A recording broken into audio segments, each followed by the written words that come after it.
Դե ինչ ցանկանում պաշտոնապես հայտարարել տալ մեկնարկեմ հեծանվային ճամփորդության շատ ուրախ եմ այս փաստի արդիվ ու երկար է սպասել ու հենց այսօր իմ անդրանիկ մեկնարկը դեպի Հայաստանի հոգևոր քաղաքն է քաղաք Էջմիածին Այցելել եմ քաղաք Էջմիածինում 3 վայր մեկը Մայրաթոր Սուրբ Էջմիածին երկրորդ վայրը Զվարթնոցի տաճար եւ երրորդը Մաչանյանց տուն երեքն է շատ հետաքրքիր վայրեր եմ ընտրել հոգևոր մշակութային ու հուսով եմ որ ձեզ նույնպես կհետաքրքրի դե ինչ գնացինք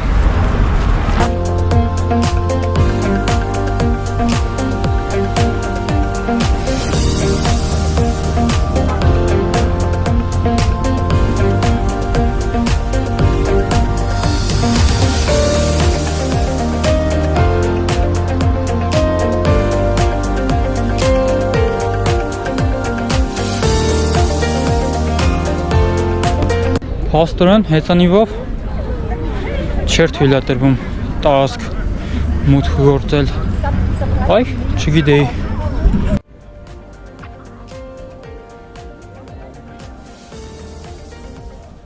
Հասցնում մազերս կտրեմ ինչ անեմ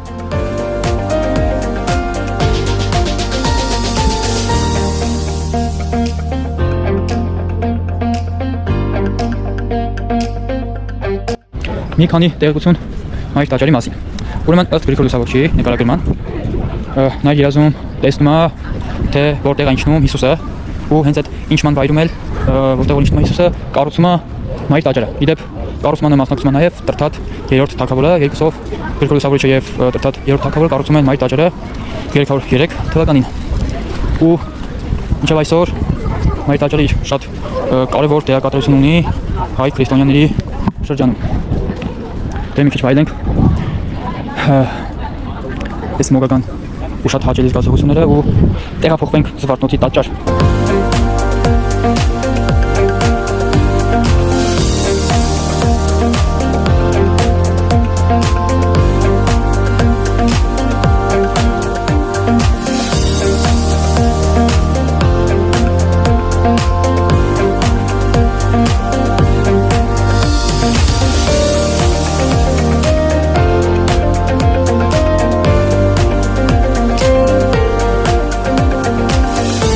Հիմա ուղևորվում ենք դեպի Զվարթնոցի տաճար շատ գեղեցիկ վայր է գնամ հեծոն վեր գալեմ ու պոկվենք հեծանիվը տեղում էր ես տեղում եմ շարժվեցինք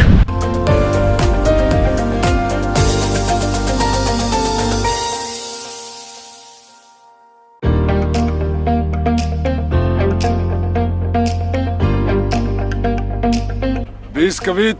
fast.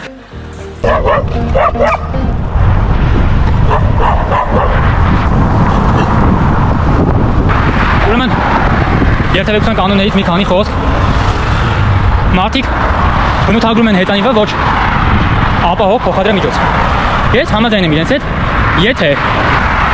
հեծանիվ վարողը չի ենթարկվում ավտոճանապարհային կանոններին դու լինելով հեծանվոր քո հեծանիվը վարում ես նույն ճանապարհով ինչ որ վարում է ավտոմեքենան նույն կանոններով դեռ չունենք բխոր եմ այդ փաստի արդիվ դեռ չունենք Հայաստանում հեծանվային արահետներ որոնք որ նախատեսված կլինեն հեծանվորների համար բայց մինչև այդ պետք է վարենք ուղղակի ստիպված ենք վարել վարորդների հետ մեկտեղ ու այս պարագայում անվտանգությունը շատ կարևոր է համ քեզ համար, համ դիմացինիդ համար, ինչու որ, որովհետև Հայաստանում այդպես կարծրատիպ կա, որ հեծանվորները չեն ենթարկվում կանոններին ու հեծանվոր ու վարորդ հարաբերությունը լինում է շատ բացասական։ Իսկ եթե դու վարես այնպես ինչպես ավտոմեքենայի վարորդը, այդ վարորդը կտեսնի, որ դու ենթարկվում ես կանոններին ու համապատասխան հարգանք է դրսևորվում նկատմամբ։ Իսկ եթե վարորդը տեսնում է, որ հեծանվորդը չի ենթարկվում կանոններին, Կարող է քցի տակը։ Մի որովհետև տենց է ուզում, որովհետև ժամանակին մենք ենք։ Ոնց ուզեք չէ։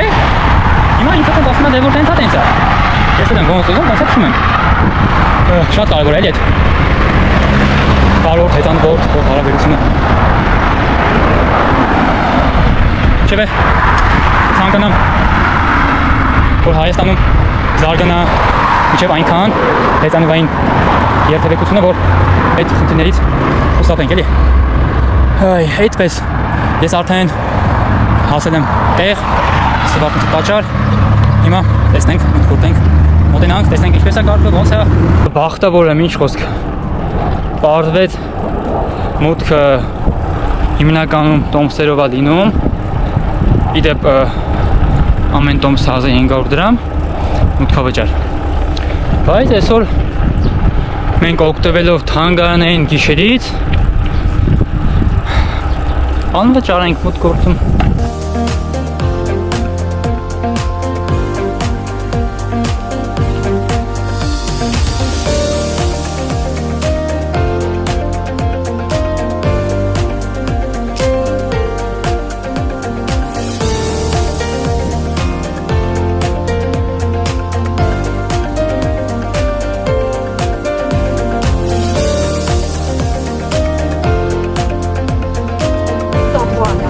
C'est une pierre d'origine volcanique et qui est très solide et en époque.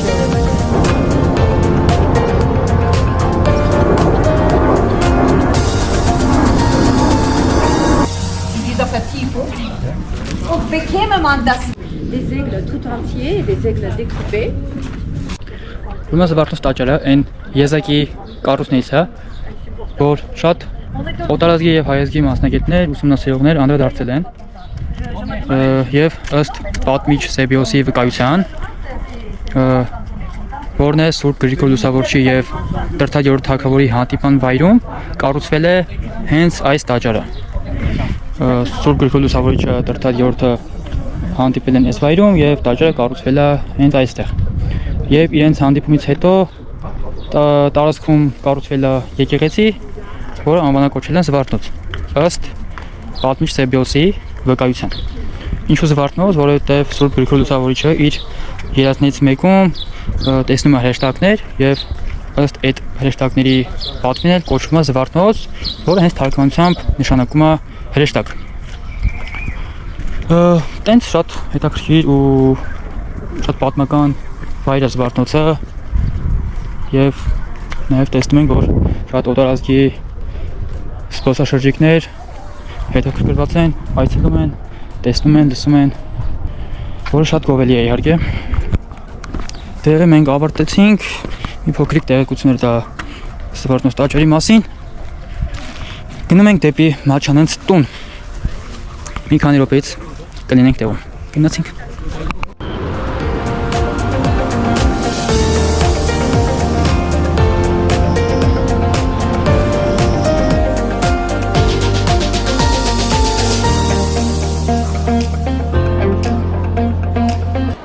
Եկել եմ Մաչանենց տուն, ինձ դիմավորեց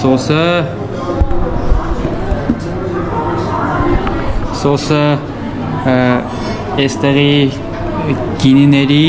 մասնագետ, բարի մասնագետ, ասեմ, որ շատ ուժեղ, շատ թույն կոկտեյլներ է սարքում ու որոցից մեկը հյուրասիրություն տեսնենք, ռուլի եմ, բայց դե Ռեգլամին մեջ ոնց ասում մի հապաղիր, արաղիր։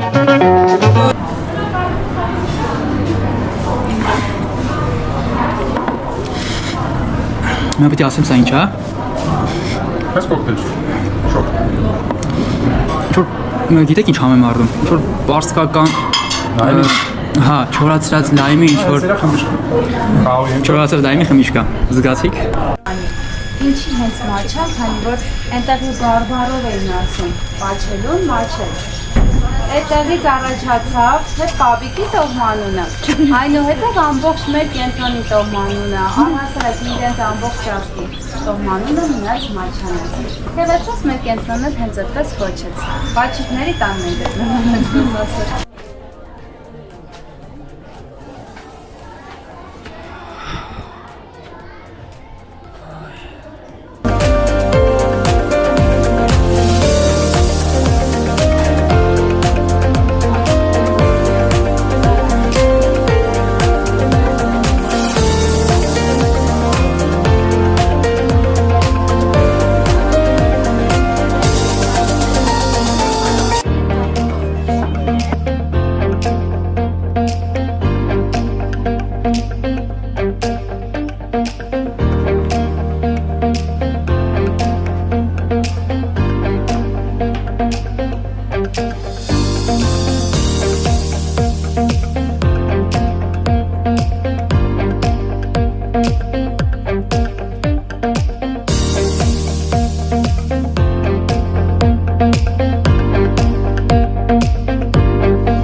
Դե ինչ, վերադառնամ տուն, ավարտեցի ես այսօր իմ այցը դեպի Էջմիածին։ Հիմա գտնվում եմ դեռ Մաչանեստանը ու ուզում եմ հպարտորեն նշել, որ Մաչանեստանը շատ մեծ կարևոր դերակատարություն ունի մեր մշակութային արժեքների պահպանման, ուղղակի շատ կարևոր գործ են անում, պարտավորեցնող նաև, որովհետև այստեղ ամեն ինչ հիշեցնում է մեր մշակույթը, ամեն ինչ հայկական է, ուղղակի պիտի գաս ու վայելես։ Տարածքում կարող ես զբաղվել կավագործությամբ, լավաշ կարող ես խփել, հայկական ուտելիքներ փորձել, գինիներ, խմիչքներ, որը իդեպ հենց սոսնա պատրաստում այստեղի բարմենն է, ֆանտաստիկ մարդ է ու նաև ֆանտաստիկ մասնագետ։ Եկեք Մաչանեստուն անպայման չեք փոշմանի, խորհուրդ եմ տալի, հետո չասեք, չի ասե։ Ինչ իմանամ կարող ասեք, չի ասե։ Լավ, գնացի։